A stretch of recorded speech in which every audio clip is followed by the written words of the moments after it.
Hello, everyone. Welcome back to Raising Hell. To heaven. We have a special guest today, Juan Gascue, and I found him on Instagram just shining like a bright light. And I went to Kate immediately and I was like, yo, you need to check this guy out right now. And we were very excited about it. We love seeing people, number one, shining health and shining for Jesus and shining about sobriety. So, super excited for that. Kate is a big part of the sober community. She is our sober advocate with our clients. And so we love to see all of the tips and tricks. And I'm big on the health and fitness and all things that are also traveling. So we would love to hear a little bit about your story. And I would love to hear about your time in Mexico, right? Was it you went to Yeah, Mexico? yeah, Yeah. Yeah, it looked like you had an incredible life-changing time. So we would love to hear a little bit. Yeah, start off with like an intro, who you are, your background, how do you get into the space, etc. yeah, for sure. Well, thanks for that amazing introduction. Yeah, it's so cool. Thank you for having me on the podcast too. I know that we were kind of going back and forth through the Instagram DM, so it's cool to connect with you now on more of like a physical level where I can actually kind of put the face behind who I've been chatting with. So it's Yeah. cool. So my name's Juan Gascue.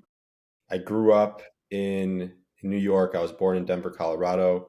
Spent the last 4 years living in Miami, and then I recently moved to Austin, Texas. Kind of been all over the U.S. And, for most of my life, actually, I struggled with addiction. So I was, from the age of 12 years old, I started smoking weed, and then from about 12 until 23, 24, I was just always getting into trouble, in and out of jails, rehab centers, psych wards, mental hospitals. And my whole life changed one day when my best friend died.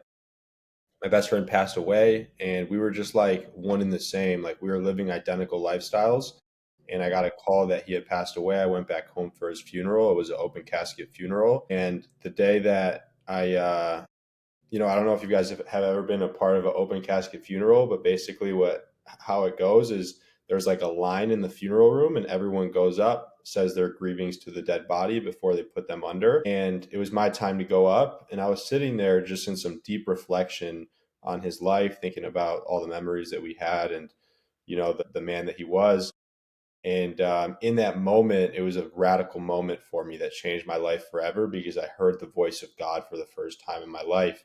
And basically, God came in and he said to me, if you continue to live your life the way that you're living, you continue to do the things that you're doing, this is going to be you in this funeral room with your friends and family in here mourning your death. And it was so radical that I couldn't stop thinking about that voice for like the next 2 weeks. I left New York. I had flown back up to New York for his funeral, got back to Miami, and I didn't leave my apartment in Miami for literally 2 weeks. I was barely eating anything. I couldn't get that voice out of my head, but I was like meditating on that voice. I would spend a lot of time in prayer during that time. I didn't really have a relationship with God, but I thought he was real, maybe because I always saw my mom have a relationship with him growing up.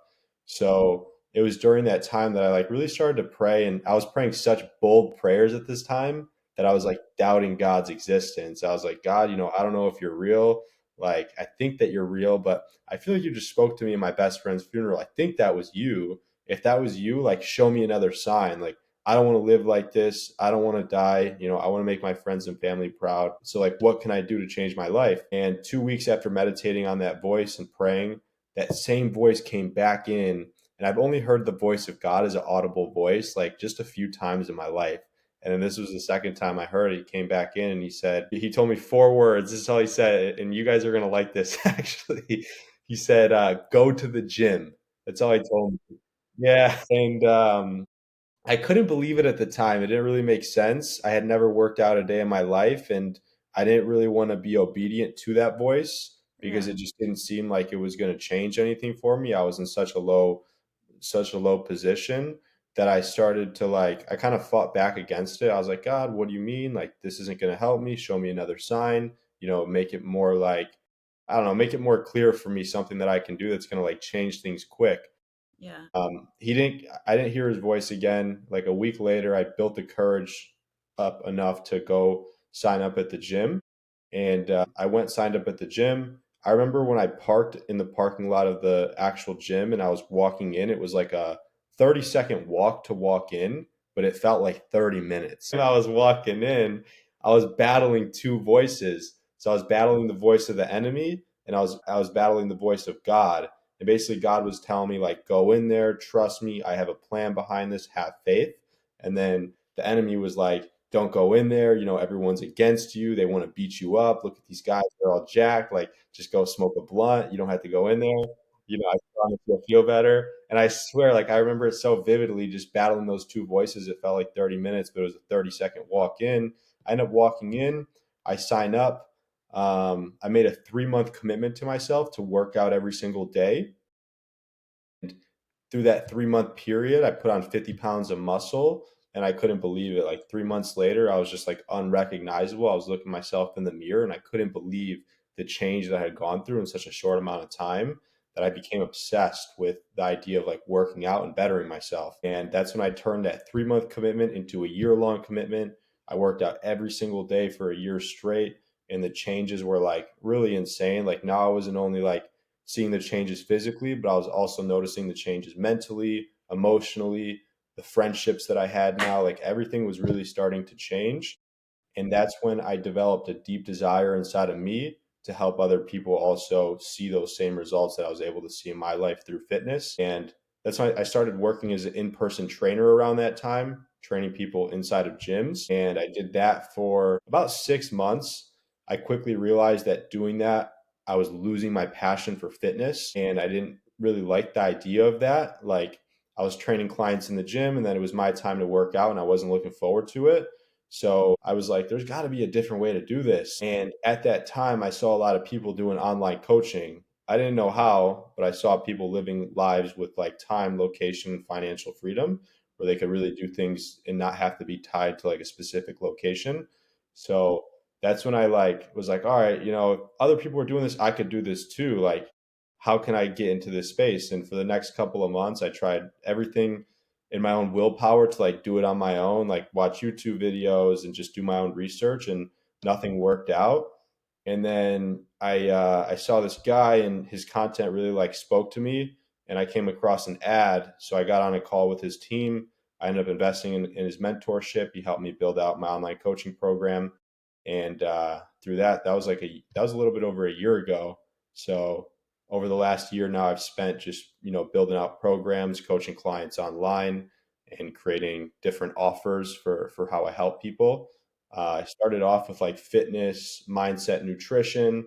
Then I slowly I worked with a mentor who kind of veered me in the wrong direction and took me away from my purpose. And then I got into personal brand coaching for a little bit, which didn't really feel fully aligned with who I was. But because of some advice that I'd gotten from someone that I looked up to, I kind of went that way. But now I'm back to my roots, which is where I feel most aligned, coaching people with sobriety, fitness, and spirituality.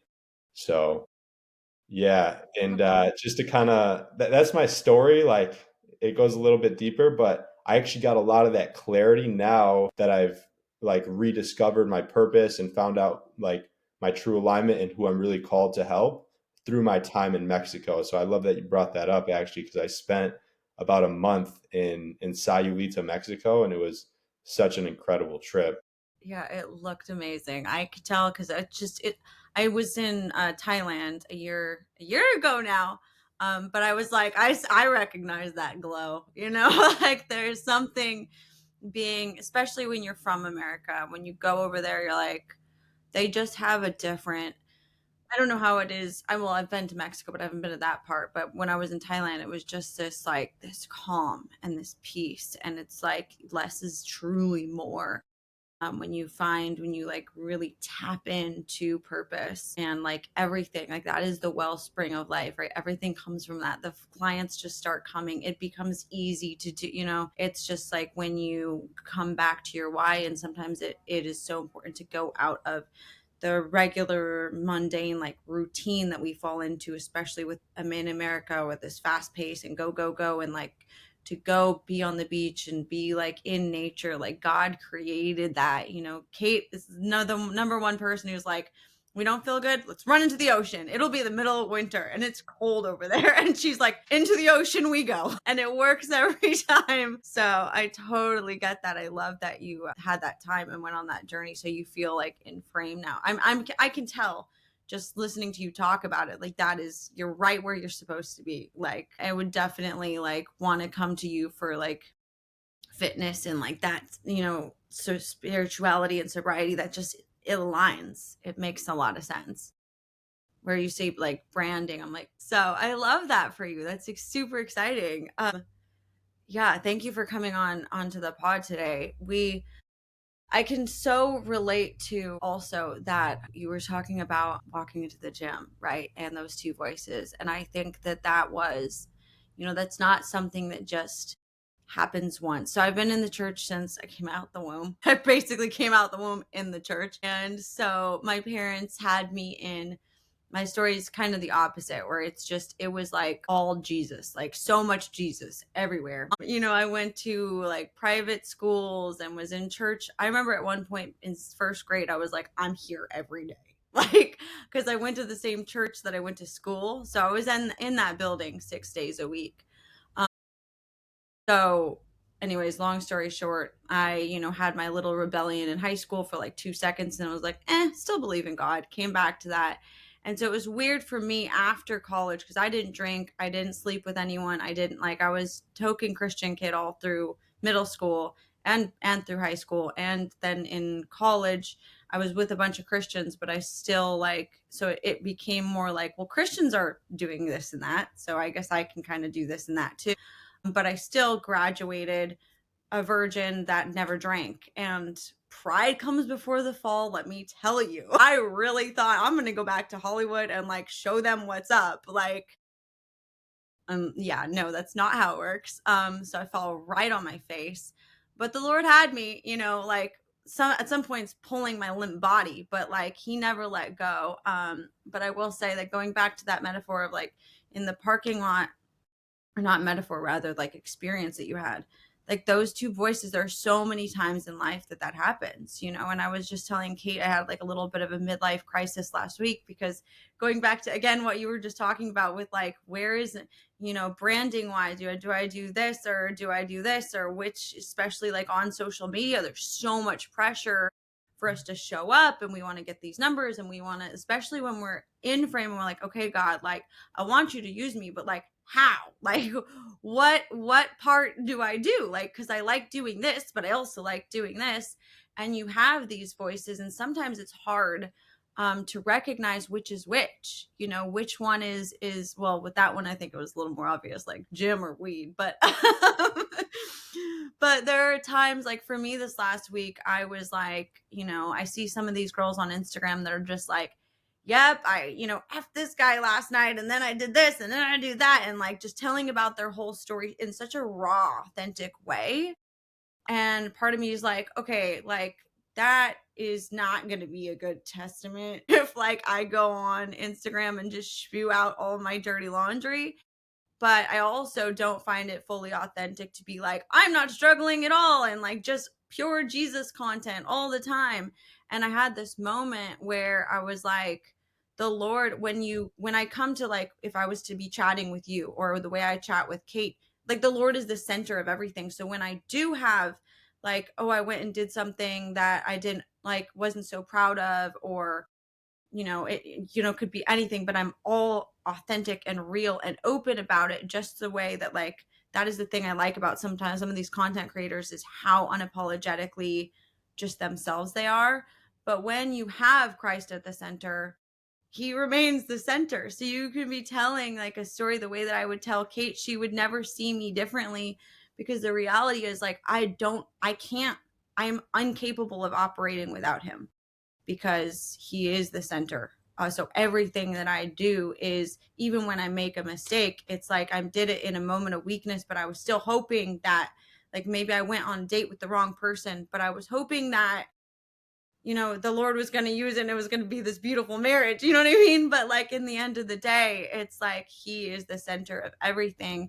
And when we like lean into that and then maybe like go to Mexico and like, or just take out the word sometimes and meditate, it's like, oh, this is the whole point. This is the whole point. And it gets back to that. And there's like this vast, wild clarity. And so, yeah, I mean, I definitely say to especially like new Christians, like buckle up for a wild ride, because that just keeps happening in life, you know, and I'm sure it'll keep happening too, like down the line. You get married and then it's like, well, how do I raise the kids? Like there's, you know, drawn to do it this way or do I do it this way? And then it's, you just keep coming back to that center. But the devil does, especially when we're at our strongest. He comes guns a blazing with the things that we love the most, and he gets a little more tricky about it. I think the Yeah, deeper we go, he gets sneaky, I feel like. yeah, so sneaky. Oh yeah, I mean, for me personally, it's wild because like, and especially see like Kate's journey. Kate, when did you come to Christ? What, it was like 4 years ago?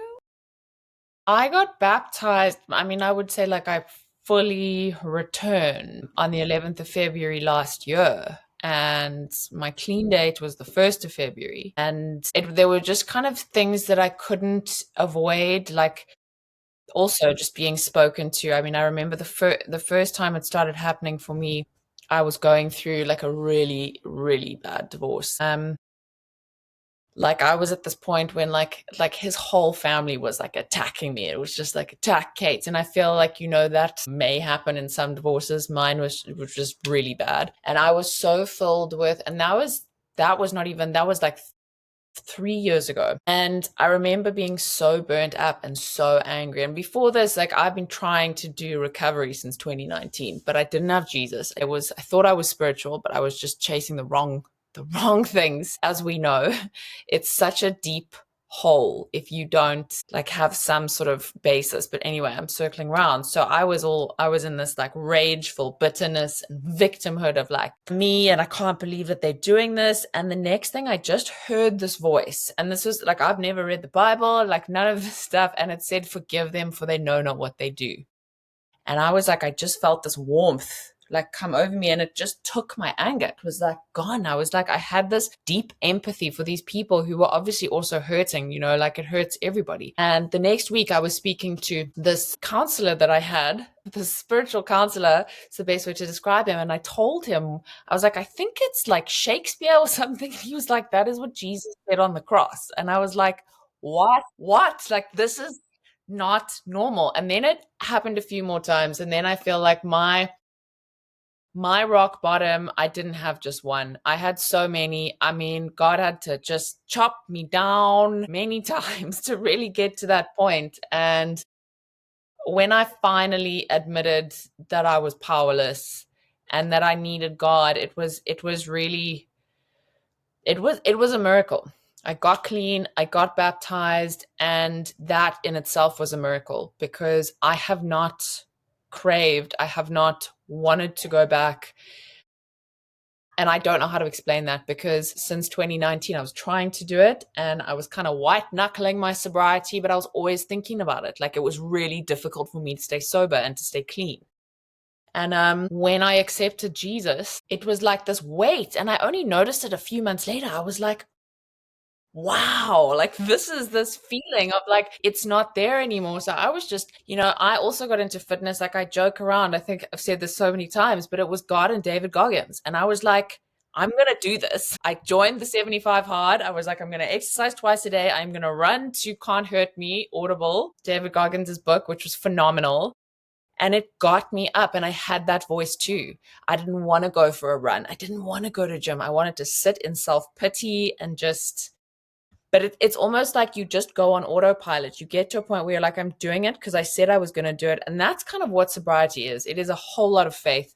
It's a whole lot of discipline and consistency until that becomes your new normal neural pathway. Like that's how it worked for me. Now I don't crave the other stuff.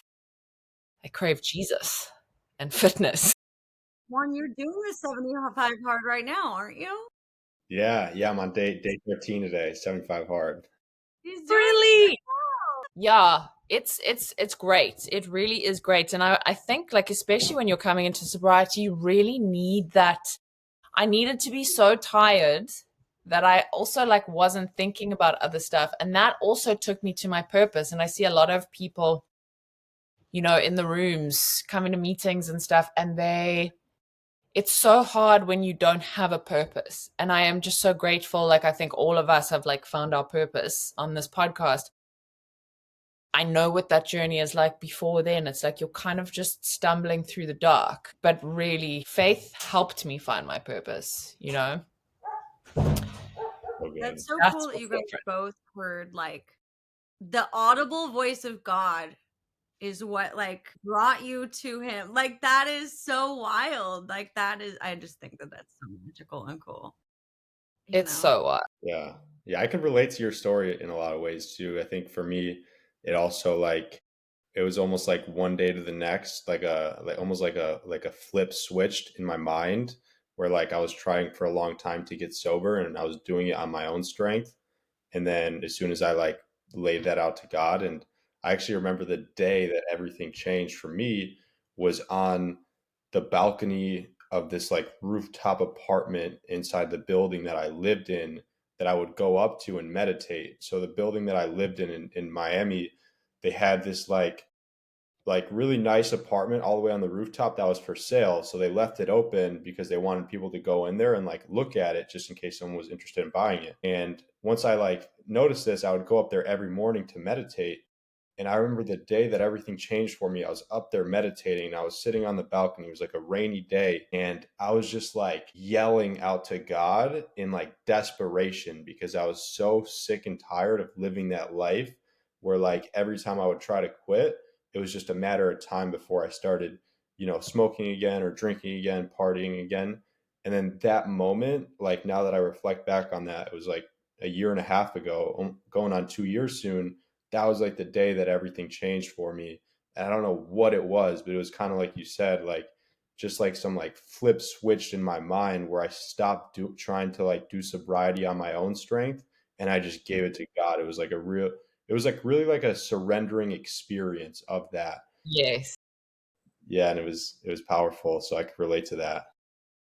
I Surrender I is don't think such I a- ever understood surrender until I actually learned to give it to God. I mean, you talk about this so much in recovery. It's, you know, like the idea of surrender. And I was just like, how do you do it? Like, how do you do it? But I was so about my will.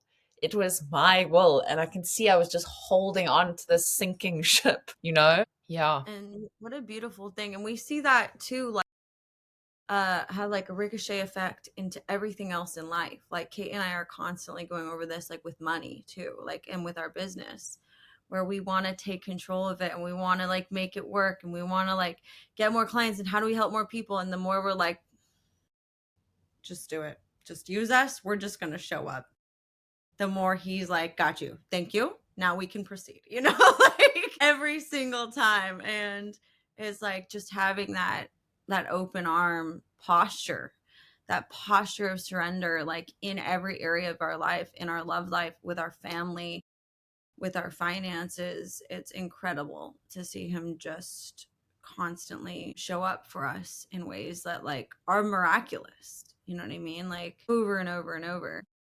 And it's so countercultural, right? Because especially these days where everyone is like, you know, be your own boss and like, you know, make a lot of money and work harder and do more. And we're over here being like, no, like do less, let Yeah. him, he's got us. And yeah, it's so, and I think that that's what's, you know what, I was talking to recently about how it's been very cool to see that Jesus is kind of sweeping over Instagram. I don't know if you noticed, but I'm like, whoa. Like, and at first I was like, what is going on here? Like just I'm scrolling and it's because the algorithm for sure that it's just sending me all the Christians. But at first I was like, wait a second, because I'm so used to again, like going back to like my childhood, like being the like ugly duckling, like the token Christian kid. And all of a sudden I was like, wait, it's everywhere now. And then I was like, wait, this is the whole point. This is what we want. You know, like people are seeing, and I think especially because of the way we were talking about this on a previous podcast, the amount of pain and like that our culture has just tried everything. You know, we got to like that point where we were like there are places, I mean, look what's going on with Bieber. Like it's Rome, or Greece or whatever it was, like was it the fall of Rome? I'm so bad with history. But when it got real bad, like that's Yeah. where we're at, where it's just like chaos. And I think that in that, people are finally coming back to purpose, coming back to, there's got to be something more than this, because you get up there and you have all this money and you have all the fame, and that's not happiness either. So it's been really cool to see just more and more people talking about their journey with the Lord, and talking about how life is better when you're focusing on God, and when you are diving into the word, and when you are into fitness and doing those things every day, rather than out partying and trying to make more money and trying to reach for fame and things that just don't last. So I think that that's been really cool to see all over Instagram, and like in the music industry even, which has previously been a very dark place. There's just like, God is, it's a revival. I can feel it. Very cool. Yeah, I feel like that is happening, but I just want to circle back to that idea of purpose and how, so I mean, it sounds like we're kind of on similar paths. I created these new businesses, like turned over this whole new leaf. And I think there's definitely something to be said in that journey, because there have been so many times, and Chelsea and I have each other in our business, but there've been so many times for us where you have that voice of doubt, where you're just like, and I look back at my history of, I was so scared to fail that I never fully showed up, like for anything that I kind of half started, and then I'd like back out. There was always a back door open, and I never fully committed to anything. And this is, Chelsea and I have really thrown ourselves into this.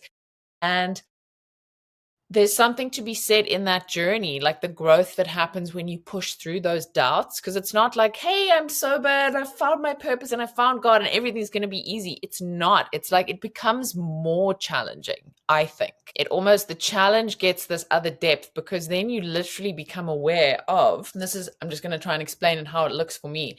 It's like I am walking blindfolded and God is leading me. And that trust that you have to have in just keeping consistent. And if one thing doesn't work, it's trial and error. Then it's trying something new, and it's really listening to your heart and like learning to tune in. I always call our heart like your direct telephone to God. That's how I see it. And when this and there's disconnect, drugs, alcohol, that creates this disconnect here. I feel like you can't be aligned, and you can't like fully hear God if you're constantly numbing yourself and checking out. So when you're listening to God and you're moving through, a new business, starting your purpose, it's profoundly different to anything that I've ever experienced in my life. And I think what I'm actually getting to is the trust that it takes, like the actual faith. That expression, I think it's called like blind faith. Like, this is what it means to have blind faith. Anybody resonate with that? Because that's what I feel like on the daily, Yeah, it's definitely the daily struggle of like picking up our cross and choosing to follow Jesus. And a scripture that I like to live by, that I think is just like a foundational scripture for us as Christians, is Matthew 6:33. So it's, seek first the kingdom of God and his righteousness, and everything else will be added onto you. And I think that, like, going back to like the culture that we live in, like you were speaking about, Chelsea, is like, it's just like so conducive to like just want to get up and like grind and get right to work, and like, it's just like work harder and try to control your destiny. And I think a lot of these things are actually like, we need to take a step back and see the negative effect that this is having on us, whereas we can start our day in meditation and quieting our minds and seeking God and laying, our doubts, our fears, our anxieties, what's ahead of us for that day, into his hands in a form of surrender, where it's like, God, I don't care, it's not up to me. I trust that you have a plan for my life, and that as I seek you first, that plan's going to unfold exactly as you have planned. And a lot of this is almost like stripping ourselves of our ego, of our desires, of what we want, because a lot of the things that we're exposed to too, I think, especially in the Western world, is like, follow your desires. What do you want? I think that a lot of the times that kind of contradicts what it means to live in a position of surrender. Because when you're truly surrendered, it doesn't matter what your desire is. It doesn't matter what you like, what you dislike. It's just whatever the natural flow of life presents, you're going to go with. And I actually just read this really good book that I just feel called to kind of share with you guys. It's called The Surrender Experiment by Michael A. Singer. I 10 out of 10 recommend it. It changed my entire perspective on like what it actually looks like to live in a position of surrender. And the one thing that he talks about in that book that's just like a reoccurring thing, which is kind of what I just expressed right now, is like stripping ourselves of what we think should happen, our likes, our dislikes, and our desires, and trusting that the natural flow of life is going to lead us towards anything bigger than we could ever imagine. And I think that living in that position is so powerful too, because then when negative things come up, which are inevitable, like it's going to happen, you're not affected by it. You're like, okay, this actually has a purpose behind it, and I can learn from this, I can grow from this, and letting it like take you away from what you're working on or building. So Yeah. yeah, I love that. We'll have to look into that book because that sounds really good. Kate just sent I've actually started it. It is great. Yeah, it's Yeah, right here. it's on It's so Audible. good. incredible. Yes, please There's send me the another audible. one. I That kind will. of is in total alignment with that podcast you just sent, or a spot. What is that Spotify? Yeah, it was a podcast. That guy's speaking for an hour, and he's talking about the 3 days. Kate, you know the thing he's Oh, talking about. yes, that was, oh my gosh, my mind right now. What's his name? I listened to so much of his stuff. Uh, 72, Neville Goddard. Neville Goddard. So it's like this Yeah, he's hour great. long I think session, but it's about manifestation, but it goes into the surrender, and it's just like you said where he does a cool thing where he makes an analogy, and Kate, correct me if I'm like repeating this incorrectly, but it's kind of like the 3 days. He makes the analogy of like the 3 days that Christ died is kind of like the process we have to go through, where we like die to self and believe in this new version of ourself that like God has created. And by the third day, like we already believe it and understand that like it's real and it starts happening in real life. And it is that change of reframing of mind of when stuff happens to us, then we're like, oh, I'm so grateful. Something could be falling apart and you're like, I'm so grateful my house just burnt down because that means God's building another one. And all of a sudden, like I've been experiencing it lately. So when like bad things happen, I'm like, thank goodness. Okay, that means that something really great is about to happen. And then you find yourself getting excited about like bad stuff happening, like because you're like, okay, like it's all part of the process.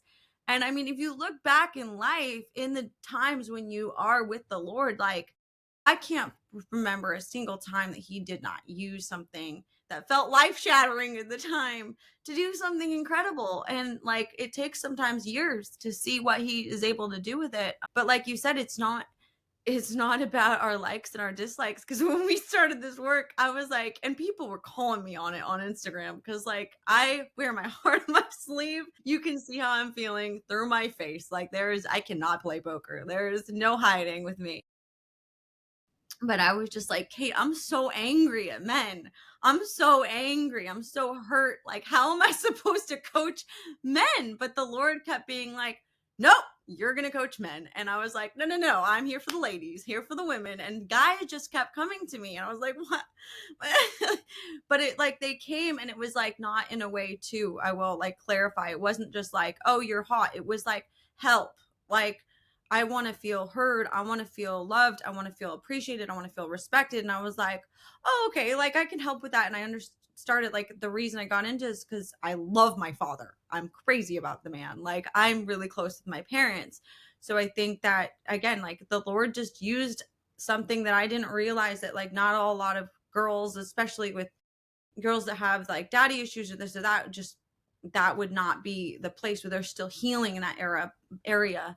But like I have such a love for my father that it's easy for me to see like why men are doing what they're doing. I'm like, oh, you're just like, you're my dad, you're being quiet because your inner feels like, let's talk through this. Like, so it's just, if I had tapped into what I wanted and just been like, no, I'm not working with men, like I would have completely shut this door that the Lord was like going to use in Kate and I's ministry. And now I think it's the most beautiful work, and I'm so grateful that I'm doing it, you know, and now we're having women trickle in, right? And I'm like, so that's what I thought I wanted at the beginning. And the Lord was just like, wait. And I do feel like he says that quite often to Kate and I, where he's like, just wait. Like, I got you, just wait. And for me, the verse that pops in over and over is just be still and know that I am God. And it's like in that stillness that like everything else, he's like, I'm taking care of it. I'm working on it. Just show up in that posture of surrender, and I'm going to use you, and you don't even have to do anything. You don't have to do anything. You just show up. And that's such a like a peaceful feeling, and such, like you're saying, the opposite of the world where it's like you can just never do enough, you can never work hard enough. There's only 24 hours in a day, and if you still work all 24 of them, you still are behind in something, you know. And like there's always someone who's doing better. Whereas if you then are all of a sudden like reframe it into this like I'm good enough just as I am, then like you're never in a position where you feel like I haven't done enough. You've always done enough. You've done just enough, and the Lord is using your enough, and you are enough. And that's just like I don't know. I just don't know how I would possibly live without it. Like especially in this day and age, like and especially in America. I think you know I'm just like super grateful for him. Well, thank you so much for coming on the pod. Oh, will you have any tips and tricks? And also, please just let us know your Instagram. I will tag it in the bio. But also, like, any tips and like last words you want to tell the audience that like to take away? Yeah. So when it comes to sobriety, the number one tip that I always give people is like you got to take it one day at a time.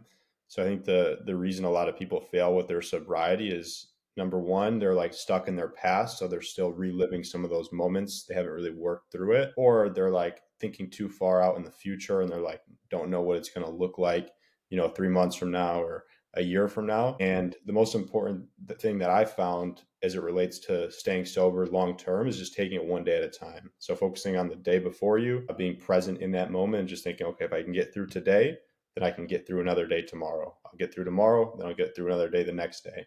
And when you go through it with this mindset, it just kind of starts stacking up. And then before you know it, you've built this whole life on sobriety, on just a new version of yourself. And that really goes for anything that we do in life, whether it's, starting a business or working out or eating healthy or, building a relationship. Like all you can do is take it day by day, and you're going to get better as you put in the reps. So yeah, just it's something that I coach on and I preach a lot. It's called the one more day mindset.